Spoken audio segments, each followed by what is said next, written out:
warahmatullahi wabarakatuh.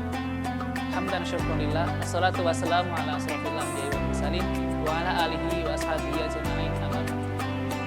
Pemirsa yang dihormati oleh Allah Subhanahu wa taala, kita perlu mengetahui dan perlu ingat bahwasanya pada zaman Rasulullah Muhammad SAW terdapat satu pertempuran yang luar biasa besar yang menjadi penentu, yang menjadi ketetapan bahwasanya Islam itu adalah agama yang besar dan akan terus menyebarkan kejayaannya ke seluruh dunia. Pada kali ini kita akan membahas tentang sejarah Perang Badar. Perang Badar adalah salah satu peperangan yang terjadi pada masa Rasulullah Muhammad SAW, di mana itu terjadi antara kaum muslimin yang dipimpin oleh Rasulullah Muhammad SAW melawan kaum kafir Quraisy yang mana di situ dipimpin oleh Abu Jahal. Perang ini bisa dibilang adalah peperangan yang tidak seimbang.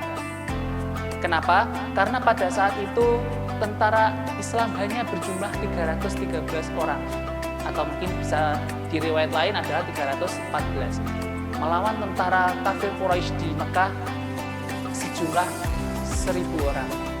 Kalau kita bayangkan, itu adalah jumlah yang sangat tidak masuk akal.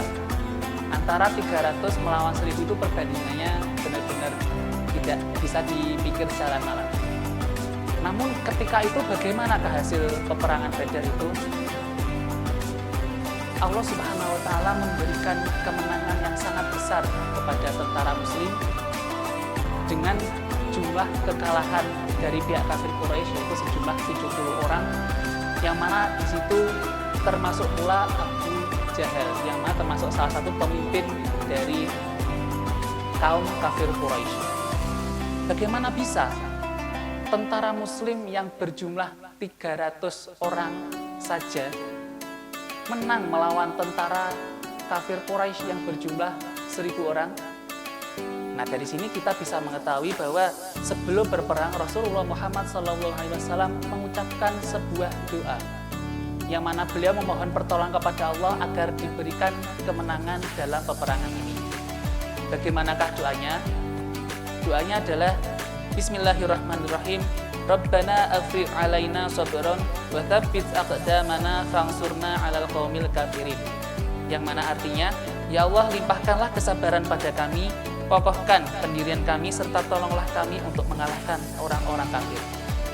Berdasarkan doa itu, Rasulullah Muhammad SAW meminta kepada Allah untuk mengokohkan hati kaum muslimin, kemudian meminta untuk diberikan kemenangan dalam menghadapi peperangan pada saat itu. Pemirsa yang dihormati oleh Allah Subhanahu wa taala, kemenangan yang diberikan oleh Allah kepada Nabi Muhammad SAW itu tidak seharusnya untuk dibangga-banggakan, tapi itu menjadikan bukti bahwasanya kebesaran Allah itu adalah nyata. Oleh karena itu, dalam kehidupan sehari-hari kita sebagai umat muslim, hendaknya kita tidak menyombongkan diri kita di hadapan semua orang. Terkadang kita tidak sadar kalau kita memiliki harta yang berlimpah, jabatan yang tinggi, keturunan yang luar biasa, dan lain sebagainya, itu mereka mengatakan kalau ini semua adalah hasil kerja kerasku. Ini adalah semua yang kuupayakan dengan segala bentuk pengorbanan seperti bercucuran air mata, keringat, tenaga, dan lain sebagainya. Namun, hendaknya kita semua berusaha untuk meyakinkan bahwa semua usaha yang kita lakukan ini semata-mata karena adalah pertolongan Allah.